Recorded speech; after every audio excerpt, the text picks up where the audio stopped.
ఈరోజు నాకు కూడా ఒక నమ్మకం వచ్చింది. తప్పకుండా విద్యా వ్యవస్థలో మార్పులు ప్రారంభమైనాయి. తప్పకుండా దీనికి ముందుకు తీసుకుపోతాం. ఇప్పుడే మినిస్టర్ గారు అన్నారు, ఒక మాట చెప్పారు, తప్పకుండా మీకు మార్కులు తగ్గితే ఆయనకు కూడా మార్కులు తగ్గుతాయి. ఆయన మీకు మార్కులు వేస్తే ముఖ్యమంత్రిగా నేను ఆయనకు మార్కులు వేస్తా. ఎందుకంటున్నానంటే ఆయన ఏరి కోరి తీసుకున్నటువంటి పోర్ట్ఫోలియో ఇది. నేను దీన్ని తీసుకొని బాగు చేస్తానంటే నేను కూడా 2-3 సార్లు ఆలోచించాను. కానీ ఈరోజు అర్థమైంది. ఆ రోజు ఎందుకు అడిగారు, ఈరోజు ఏమి సాధించారని చూసినప్పుడు నేను చాలా సంతోషపడుతున్నా. ఇంతమంది తల్లి తండ్రులు పిల్లల్లో ఆనందాన్ని చూడగలిగామంటే చాలా గర్వపడుతుంది ఈ ప్రభుత్వం అని చెప్పి కూడా నేను మీ అందరికీ తెలియజేస్తున్నా. ఈ రోజుట్లో రోజు రోజుకి ప్రభుత్వ పాఠశాలలు బలహీనమైపోతున్నాయి.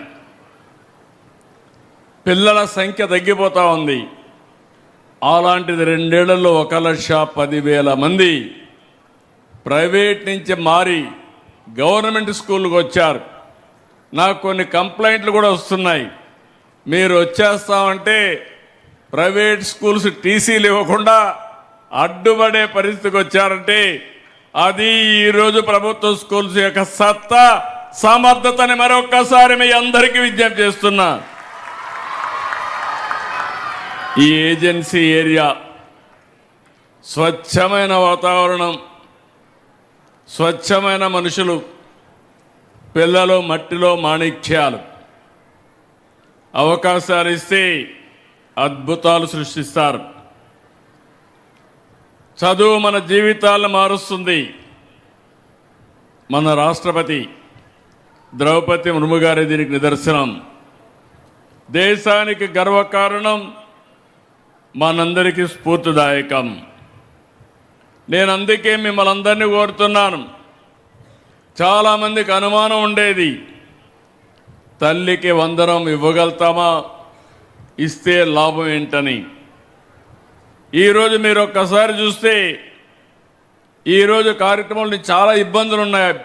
డబ్బులుండిగా ఇవ్వడం, మనసుండి ఇస్తున్నాం. నేను ఒక పర్పస్ కోసం కూడా ఆలోచించాను. అందరం ఆస్తులు ఒకప్పుడు నేను చెప్పేవాడిని.